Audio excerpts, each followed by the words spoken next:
The last 4 times they've come into attack, it's been with mongrel punch and the ball dropping short. Proctor back on for the Robins, and you can see a couple of Robins with their heads down as well. Strickland off. Big punch comes from Holdsworth.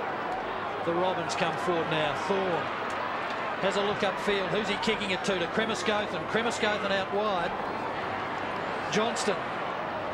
Well, the Roos come back though and regroup. Gibson gets dragged down with it.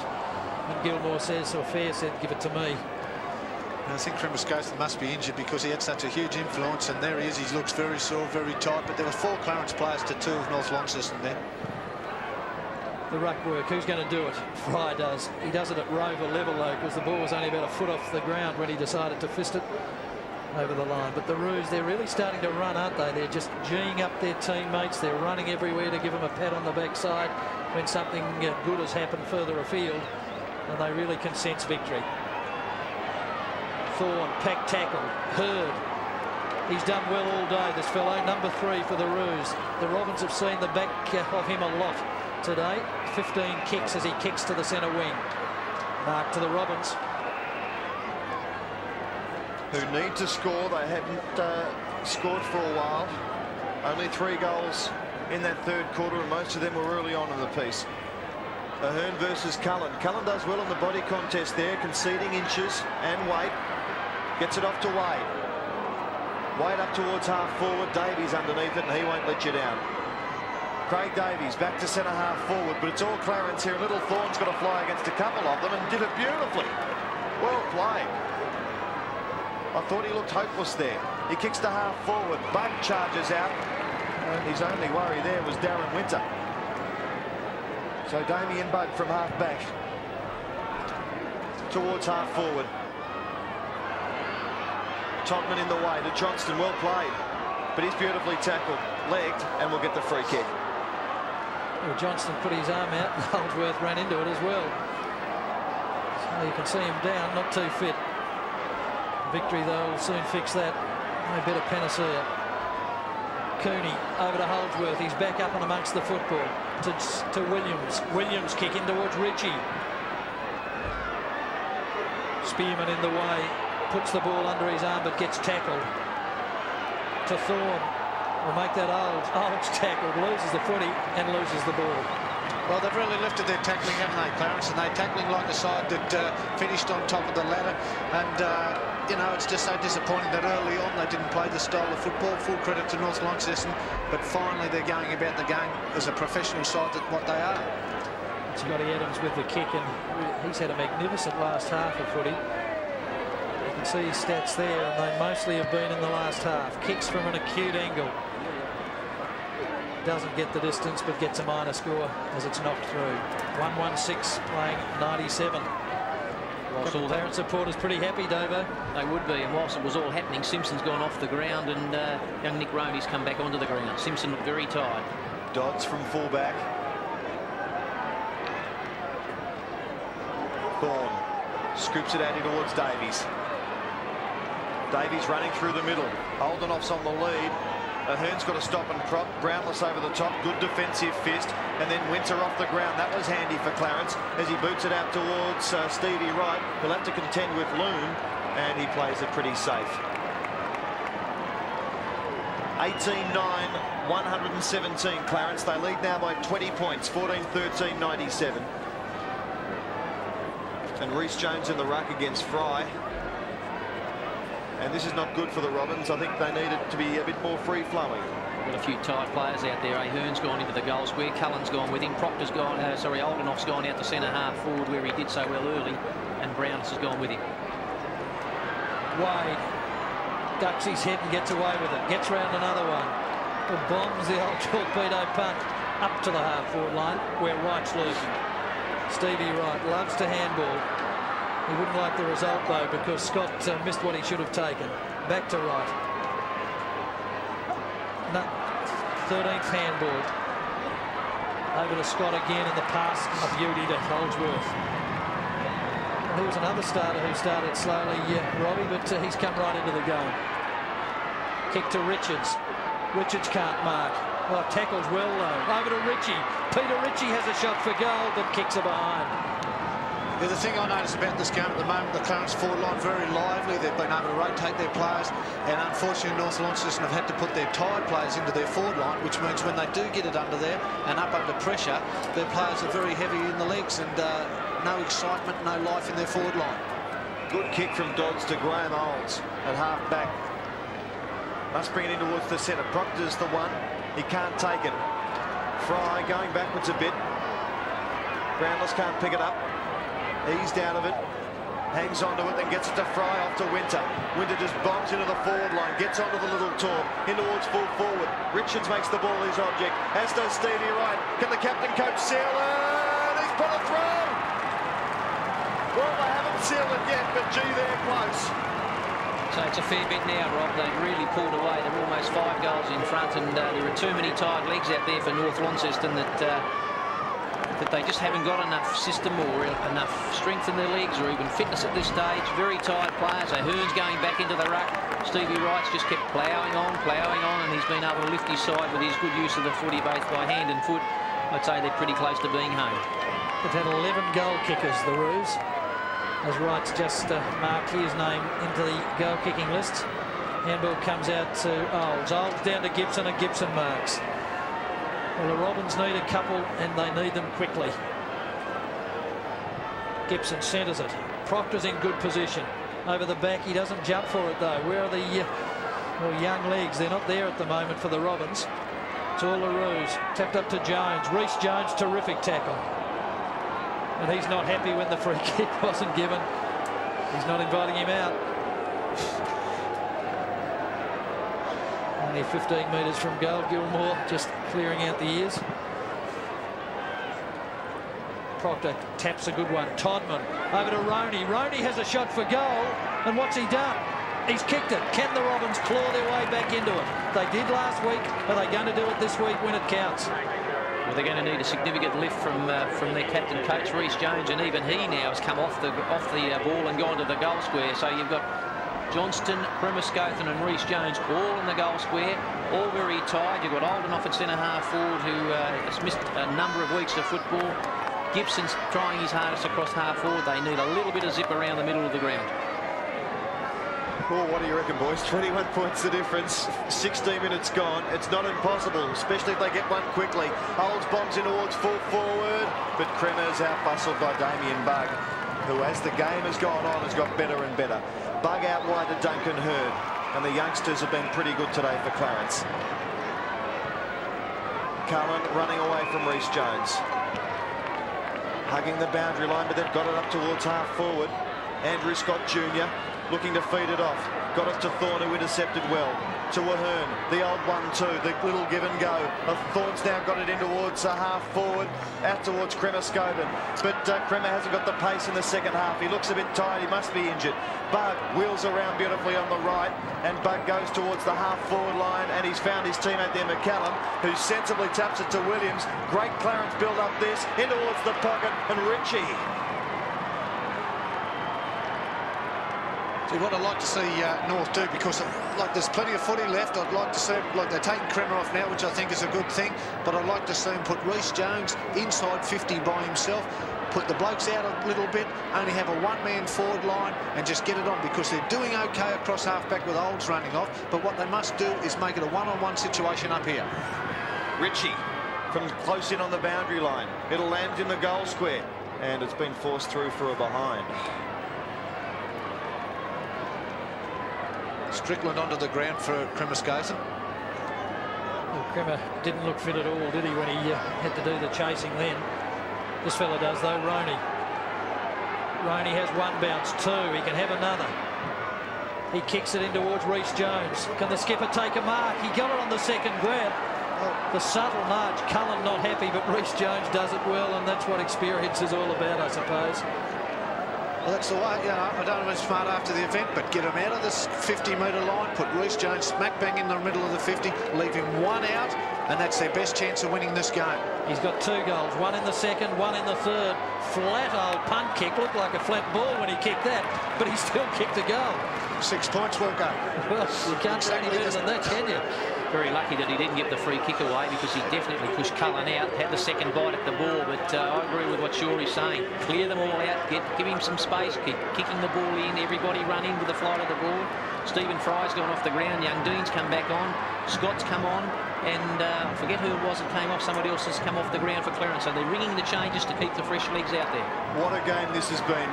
It was all the Robins in the first half, and in fact for 2.5 quarters. Then Clarence came back. They've established their ascendancy, and the Robins have kicked the last 2. If they get the next one, there'll be a real contest on. Todman out wide from Hawkins. Strickland screaming for it in short, and he's got it. Wall of players in front of Reece Jones. That's where he's heading. Reece Jones will have to beat the 3 of them. Oldenoff makes a contest of it. Hurd roves beautifully. Holmes says, get out of the way, Scotty Wade. And then hand passes it to Cullen. Well played. Cullen out wide finds Williams, who couldn't drag it in. Oh, it's been kept in. Hawkins has got it now. Another chance for the Robins here. Proctor or Oldenoff. Oh, they flew against each other, and Cooney will relieve. Cooney's kick to centre wing. Todman again. He's lifted his work rate. He's not going to give up without a real go. He kicks to the centre to Ahern. Ahern can bomb one in from the centre. Johnston's down there. So too's Proctor. Jones can't mark it. It's all a ruse at ground level. Cole feeds off to Bug, and Bug clears, but only momentarily. Just about best player of the finals, Davies, always composed. Over to Ahern. Not a good pass to Gibson, but he does it well to Thorne. Thorne has a snap for goal. He would have loved it, but it's only the minor score. See what's happening, Wilco? The ball's come up 3 or 4 times in the last minute, and every time the ball has been in the air, there's been a pack of about 8 players. Everyone's desperate to get the footy, and Clarence are just taking the ball away. It's only a matter of time before Clarence take it all the way down and kick a goal. Young Dean's gone off the ground. Fry's come back on, so they're really ringing the changes to keep it going for them. Big Bug, rather big kick from Bug. He's been a real pest today. Strickland. He'll screw it around the corner. The Robins have lifted one senses, but they just can't finish it off. Reece Jones in front, almost caught high. And the Clarence defence standing up, but they're only holding on by 15 points. This is a real important contest, this one. Davies will get back there. Ronnie Shepherd's for him. Davies again, but the weighted numbers holds it in for Clarence.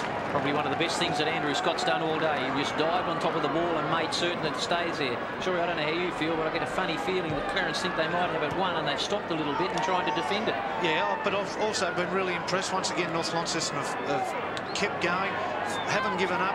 Half-back line's been terrific. Too many blokes inside their 50-metre line. Only about 7 minutes to go of this grand final for 93. Handball comes out from Thorne to Lynch. Lynch, a big kick. Reece Jones and Cullen 2 out, as Robbie Shaw was saying. Well, Reece Jones didn't get it. Winter caught one high from Reece Jones, though. Winter clears. Out to Holdsworth. Holdsworth from centre wing. Down to the half-forward line. Ritchie pushes it over the line. And there's a push in the back as well, so it's a Robins free kick. Quite funny off the ball. Winter and Reece Jones shaped up to one another, and then they said, hang on to each other. There's a game of footy to be won, and they forgot about it. So Hawkins from half-back. It's a good forward set-up they got there. Reece Jones one out with Cullen in the goal square, and they've got possession again. Strickland's well tackled, and Clarence running out. Slick chain of hand passes. Cooney back towards Williams. He gets a crook bounce. Oldenoff, he gathers. How he's still trying, I don't know. First game in 10 weeks. Roney, Hawkins, Todman. Vacant goal square. Goes long. Chance here, Johnston. He's got about 3 of them. He might come out with it. He might have got a free kick. No, the umpire let it go, and Wade clears. He was caught by Reece Jones. Bug dropped what he should have taken. No free kick. Todman over to Proctor. Roney. Roney can go close here. Oh, he's missed it. He was 30 metres out. I tell you what, the Robins are still in this if only they can score. Yeah, take my hats off to the umpires, though. They're really letting it go, aren't they? And that's what we want. Great umpiring, Wilkie, and due credit to North Launceston. They've had the ball in their forward line for 80% of this last quarter. Cullen, what's he going to do? He's going to kick out to the tiered side, looking for Hurd. Right, good mark taken by Gibson. He goes on to Johnson. He's going to be tackled, and tackled well by Hull. Really attacked that man then. Well, players really throwing themselves in. This is a super last quarter of footy. Winter. And over the line, and they're getting the applause, and they deserve it too, because every one of those players has made the ball their object, and they're attacking it fiercely. And Johnston's hurt. Ruck contest. The momentum with North Launceston, the only problem for them is that they're about 15 points down. Ahern does well, the big man. Back in towards the pocket. Oldenoff up with the one hand. Oh, the slips catch Stevie Wright. Beautifully played from Wright. Gets it towards Bug, who gets away from Reece Jones, and Clarence will clear. Lovely kick from Bug out wide, but who to? I thought it was meant for Holdsworth. It went over his head. Hawkins in the centre. Spearman bombs it long. Perhaps they should be passing it. It's all Clarence again, and Winter calmly takes the mark. 14 points the difference, time on, not far away. Stevie Wright, the skipper. What's he going to do? He passes perfectly to Fry in the centre of the ground. Only a couple of minutes to time on. The smiles are starting to be creeping onto the Roo supporters' faces, I'd imagine. Half forward, McCallum, cleverly grabs the ball in. Over to Holdsworth, he's beset upon. 3 Robins. The one to come off the nest's Thorn. To the centre, and Strickland takes the mark and cops one high. Mark number 7 to Strickland. He's kicked about 1-5 as well. Last roll of the dice will go for North. To Reece Jones, sticky-fingered nearly. Loon. Players making some tired mistakes down there now. Todman out wide to Gibson. Which way is Gibson going? Home misses him. Gibson can line up from 50 metres. Big kick from Gibson. But look, all alone down there is Coon. And he just meanders out of the back pocket. Go for a bit of a stroll. Wonky little kick towards Williams. Still inside 50 for North Launceston. Good effort from Williams on Reece Jones. Reece Jones puts him to the turf after the kick. And still North Launceston have got it. Clarence have been defending relentlessly as North Launceston have given it their all. Kicking towards Simpson. But they've just filled the hole superbly, the Roos. They've done it really well. Wright's dropped back, Wade's dropped back. I suppose they've put a shut-up shot now. 14 points the difference in the kick out in front of Hulme. Gee, they're tied from both sides. Hulme gets an excellent shepherd. Andrew Scott Jr. caught one behind the play, and Smith's taken the mark. Corey Lynch has been reported by emergency umpire Gary Kane. Yeah, left hook to Andrew Scott Jr. Spearman is centre half back. Boxing, everything's happening now. Clarence by 14. What a game this has been. If they get the next one, Clarence, they're home. And this looks promising for them. Williams from 55. Chips it in towards centre half forward. Ritchie. Good kick. Should take as much time as he likes. North Launceston need at least 3 goals to win the game. 14 points the difference.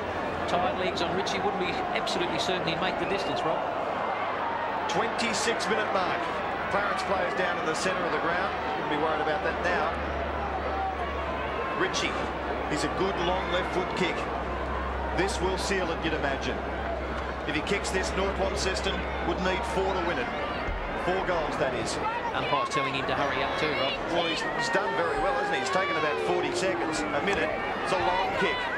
He's made the distance all right, but it just slid off to the side. So there's still hope for North Launceston, but it's diminishing with every second. You've got to be a severe optimist now, Robbie Shaw, to back North Launceston, haven't you? Because they just run out of legs. Don't think they can win it from here, but I thought they'd run out of legs towards the end of the third quarter. They've been absolutely magnificent and fallen down up forward. Handball over the back to Richards. Richards long to Fry. Fry to Adams. Adams terrific to Scott, but what's he done? He's handed it to him on a plate, said the umpire. Can't do that. Thorne runs away from the half-back line to Proctor. Who's going to be first onto the football? Davies. He does it well. Has a look towards the centre where Loon's waiting, and he was off as well. Good umpiring because Wright was the tackler. Oldenoff goes off the table to Strickland. Well, Strickland just gets down to get the footy, puts it onto his left boot, and there's Proctor, who can kick a footy. He goes long to Reece Jones. What's he going to do here? Is he going to kick a goal? He hands it off to Gibson. Gibson runs into an open goal and kicks one. Don't give up yet, Clarence, because North Launceston are knocking on the door. That's goal number 3 to Gibson. And they've had a pretty big quarter. They've kicked 3 but really haven't made too much of an impression on it, simply because they, as Shorey quite rightly called it, they just haven't had the right setup. Reece Jones, good little bit of ball gathering on his part on this occasion. Hand pass off. Gibson was going to go all the way and do it himself, even though he had Todman in the goal square. 126 to 117. 28 minutes gone. Been a few goals kicked in this final quarter, so there might be 2 or 3 minutes left. Ritchie leaves it behind. North Launceston need the next one very, very quickly. Ritchie was held. Play on. And he kept going, Peter Ritchie. In towards full forward. Oh, almost the mark to Dodds. No, it wasn't paid. Adams, scissor kick. No, it might be marked by Richards. Oh, great effort. It's all over. Clarence have won. The Roos have won their first flag since 1984, and there's an invasion. That's a pity, isn't it? You know, those players have given their all today on both sides, and it's great for them to be out there by themselves and to appreciate the accolades of the crowd. And but very excited. They haven't won a flag for a long time, and you can't blame them really. But it would be great to appreciate the works of both sides here. Yeah, it was certainly a great comeback by Clarence after being well down in that first half of football, and certainly due credit to North Launceston because they really didn't throw it away. They had their lead chipped away by three-quarter time. They certainly had plenty of opportunities up forward, Shorey. They just couldn't get the right mix, as you quite rightly called it. They had so many tired players in their forward line that they just didn't have that little bit of a zip that Clarence had when they got back into the game. Well, North Launceston, you must feel for them as you feel so delighted for a good side like Clarence. But North Launceston, they finished on top in 89 and finished third. 1990 was a big year, and they had the unfortunate Golding incident and met a good Hobart side and lost that one. And then 2 years ago they were defeated by North Hobart, and they've gone down again. You've got to take your hats off to them, don't you? Because they've been the leading club all year. They've been well coached, well led throughout. They've got a good crop of young blokes they've coming through, and they weren't in the game, but the character of their club and the spirit that's been there pulled them through. And like, congratulations to Stevie Wright. He's come here, and it's a difficult move to come and bring your family here, and he's to be applauded, as is David Rees-Jones. He can be very proud of his team, but obviously be very disappointed. But North Launceston were magnificent today. No consolation for losing. That's 3 they've lost, but they'll bob up again, and they'll get in another grand final, and maybe next time they do, they'll win. Well, Stephen Wright deserves all the plaudits. Not much has been said about his role this year. He's come down here. He's a quiet man, but one that shows a great deal of quiet steel and determination, and obviously a lot of inner strength. And I don't even think at the start of the year that the Clarence people thought they could win it, as Hamish Ogilvie hugged Stephen Fry. And we might now go down to Peter Chisnell. There'll be mayhem down there, and Chizza is amongst it. Down to you, Chizza. Yes, mate, I've got Matthew Jones. Well, Matthew, you're finally there, mate. Well, it's a brilliant feeling, isn't it? I never felt so good before in my life. Mate, you seem to have more legs than them in the finish. Yeah, I think our fitness pulled through. Did Steve mention that during the call? Yeah, we'll drag him down after a while, you know. Well, congratulations, young man. Great stuff. Thanks. Good effort. Matthew Jones. Peter Chisnell there with Matthew Jones, and Andrew Scott gets a hug. He was a bit disappointing early, but did some good things with the revival there. Winter and Hulme, they're best of mates, and won't they be delighted? And there's Peter Ritchie, who came over to Tasmania from Vermont and then started with Devonport, and won't he be so pleased that he's made the move down here. One of the men on the screen, he was one of the guys that really turned it around for them. Once he put his attention on the football, he just uses the ball so well. I think he's pretty happy. Interestingly, though, Rob, North Launceston is still out on the ground. Well, it's great to see that the girls are involved. I know Kerry Wright got the girls together, and they're just a real close-knit team now, the Clarence community, and hugs from grannies and everyone. Absolute delight in the Clarence camp. And let's now go down to Peter Chisnell. Duncan Hurd, a great game, Dunk. Yeah. Being mobbed down here, very happy, mate. Oh, mate, just fantastic, you know. All the local boys, especially, you know, when you grow up in the district, you like these little fellas, and you come through and you win it all. Fantastic, mate. Well, it's a great feeling. Go and enjoy it, Duncan Hurd. Well done, mate. I think it's mayhem down there with Peter Chisnell, and there'll be 2,000 or 3,000 people on the oval down there, and I don't think you'll be able to wipe the smile off those faces for a long, long time. They had 3 teams in the grand final today. The under-19s were in, the reserves were in. Unfortunately, those 2 teams lost. And today, in the big one, when it counts, Clarence triumphed. Now down to John Kenny, who's down amongst the action as well. Here he is with one of the Brownless boys, Blair. Blair Brownless, I think, really has been a top player for Clarence all season. Tell us, what does it feel like right now, Blair? Well, magnificent. It's been a long time coming, John. We've been around for a few years and now we've finally done it. Truly wonderful. It's great for players like Scotty Wade and that.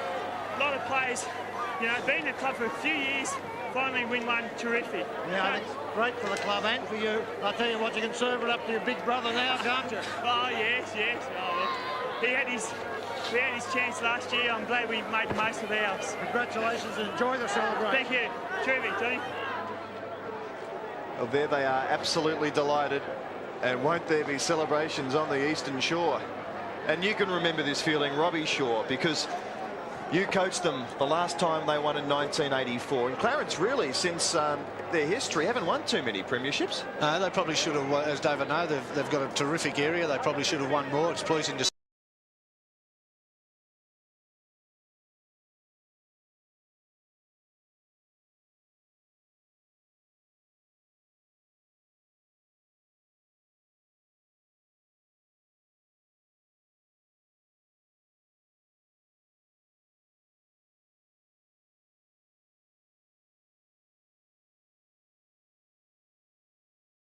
see they're developing the young players now, but yeah, it does take my mind back. I've been pretty well pleased with myself today. I was able to remain unbiased, and I keep singing the praises of the North Launceston Footy Club, who thought terrific. But just a personal opinion, it's been a fantastic day, a great crowd, etc., etc. But well, I might as well start. I don't think this is good enough.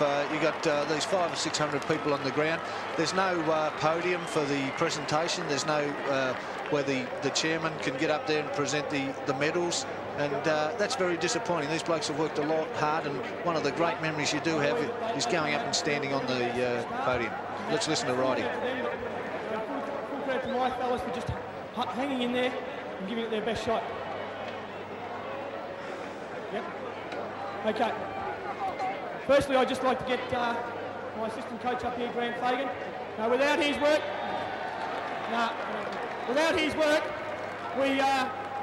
we certainly couldn't have been here today. And half this cup is certainly his.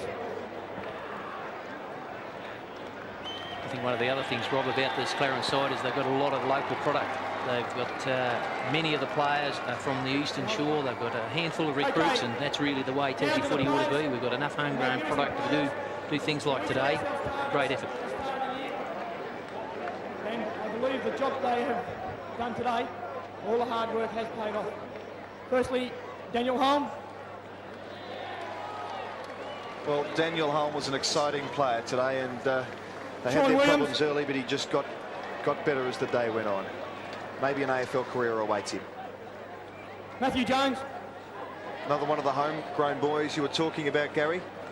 Yeah, had a Scott pretty fair Adams. day today. Fantastic game from Scott.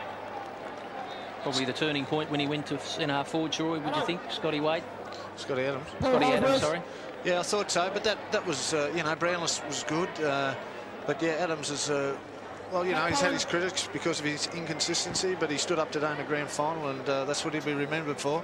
Took 7 marks when he did go to that centre half forward spot, so that's a terrific performance. They had to take Proctor off the ground because Scott was too mobile for him, and it was one of the significant moves of the game. Peter Ritchie there, number 1. He was busy today in the forward line, kicked 4 goals. Scotty McCallum, good game.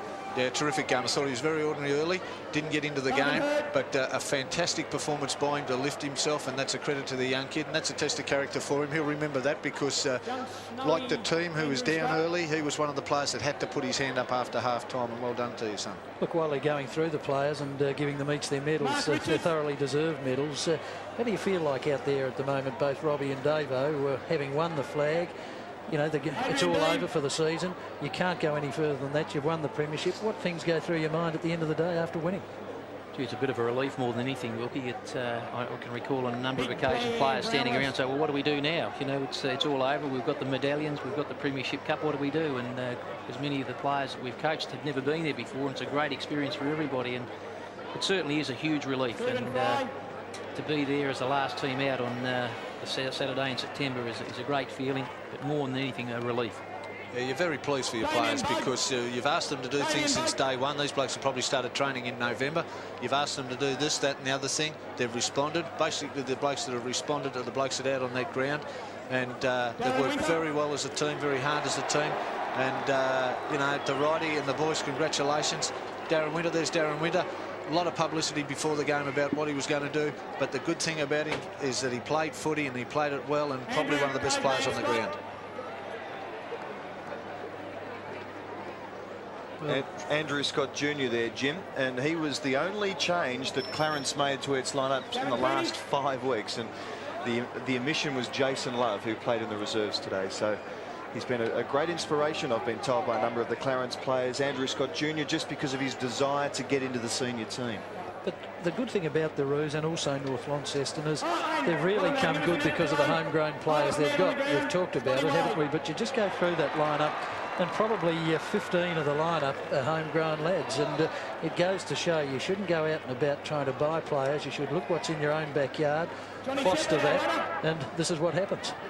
You're spot on, Wilkie, and you can see the players there all pretty happy, big smiles, and the clubs that really do something with their younger players in their district are the clubs that are going to be the clubs of the future. Now, one of the big honours, sorry, Robert, one of the big honours today is the equivalent of the Norm Smith medal, the Darryl Baldock medal. I'll put you all on the spot. Who do you think? Gary, you're first. Bad luck. I'd almost go for John Cullen off the half-back line. Robbie?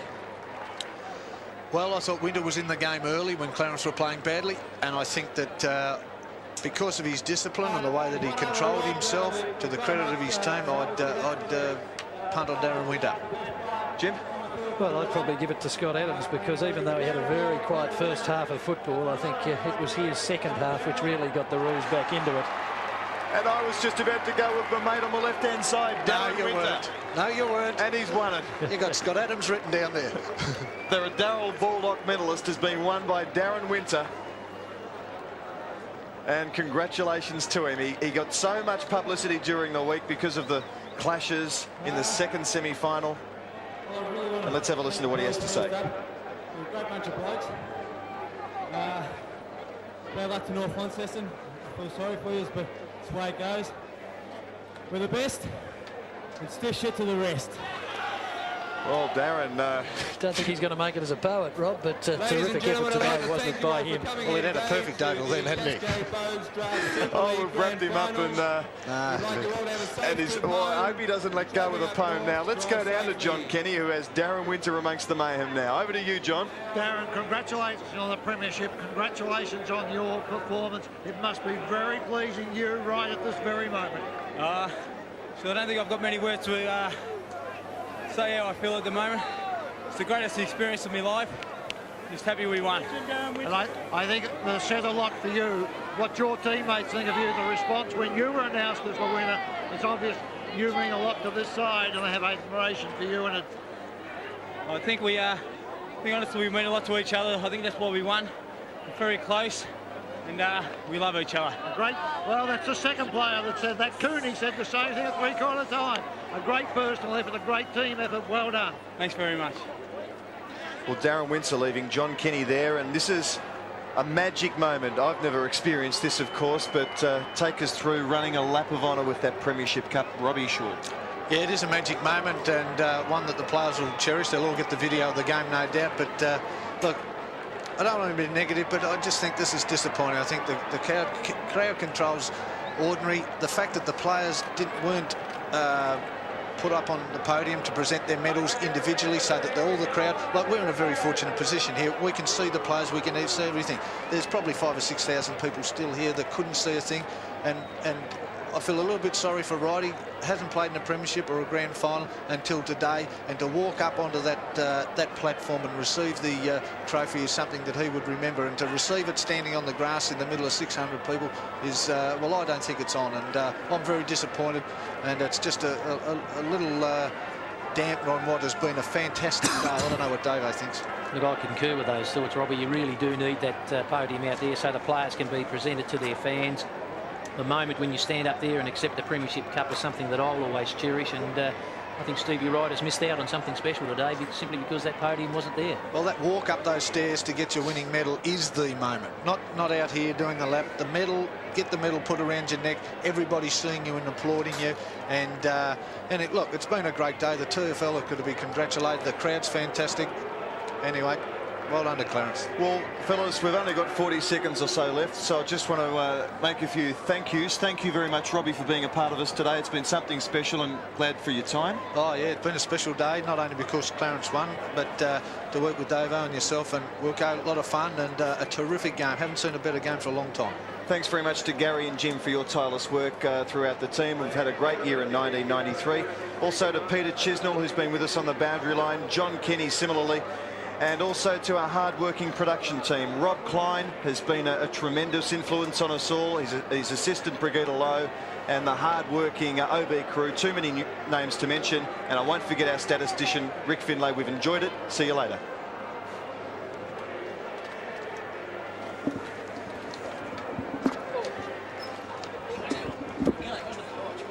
Oh.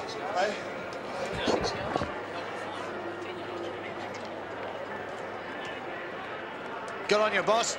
How audible was the wretch?